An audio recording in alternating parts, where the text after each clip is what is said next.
মোহাম্মদ ইব্রাহিম আপনি লিখেছেন, এই ফিতনার জগতে চরিত্র কিভাবে হেফাজত করব? চরিত্র হেফাজত করার মতো কঠিন কাজ বোধহয় আজকের সময়ে আরেকটি পাওয়া দুষ্কর।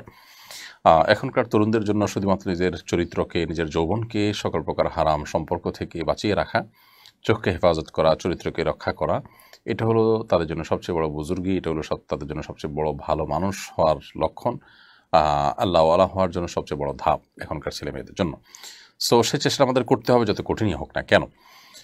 এখন প্রশ্ন হলো, কিভাবে আমরা আমাদের চরিত্রকে রক্ষা করতে পারি, সৎ চরিত্রবান হতে পারি? এর উত্তর হলো যে, প্রথমত ফিতনাগুলো সম্পর্কে আমরা সবাই কম বেশি ওয়াকিফাল, যে আমরা আমাদের শিক্ষা প্রতিষ্ঠানে, কর্মস্থলে, রাস্তাঘাটে, শপিং মলে যেখানে যাই, আমাদের পুরো পরিবেশটাকে নোংরা করে ফেলা হচ্ছে এবং শয়তানি সভ্যতা, শয়তানের অনুসারীরা গোড়ার পরিবেশটাকে অশ্লীলতা এবং নোংরামি দিয়ে ভরে ফেলছে। ইমানদারদের শত্রু শয়তান, শয়তান তার দোসরদের দিয়ে সে এখানে অনাচার, এর যে চাষ, অনাচারের যে বীজ, সেটা সে এখানে বপন করছে।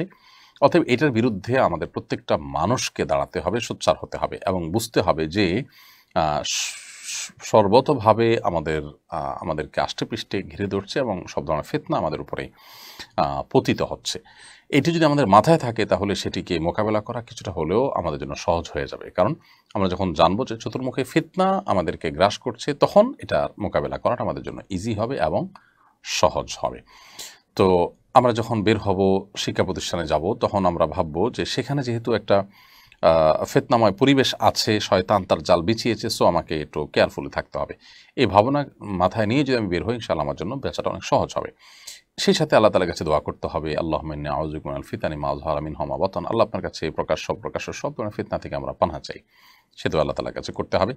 এবং এর বাইরে স্পেশালি যত দ্রুত সম্ভব উপযুক্ত হওয়ার সাথে সাথেই বিয়ের বন্দোবস্ত করতে হবে। নিজের পায়ে নিজে দাঁড়ানো, উপার্জন করা, মোহরের টাকা জোগাড় করা, অভিভাবকদের কনভিন্স করা, সব মিলিয়ে দ্রুততার সাথে বিয়ের ব্যবস্থা করতে হবে। ইনশাআল্লাহ সর্বমুখী এবং বহুমুখী প্রচেষ্টা হলে আল্লাহ তাআলা হেফাজত করবে।